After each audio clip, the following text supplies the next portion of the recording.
তুমি আরেকবার বরণ করবে না? সাইড দাও, সাইড দাও।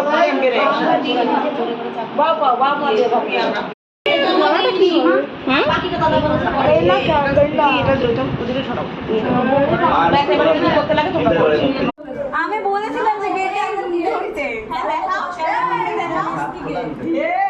কোন সিরিয়াস করে হবে না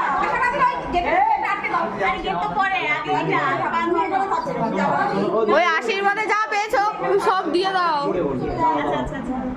পয়সা না দিলে তো ছাড়বো না। না না এরকম হবে না, এরকম ছেড়ে দে 16 আনা দিয়ে দিচ্ছি। না না না না আরে মেয়েটাকে আমি নিয়ে এসেছি, এটা তো পার্সোনাল, এটা পার্সোনাল হবে না বললাম। এটা হবে না। কত পয়সা লাগবে বল, কত পয়সা লাগবে দিয়ে দিচ্ছি।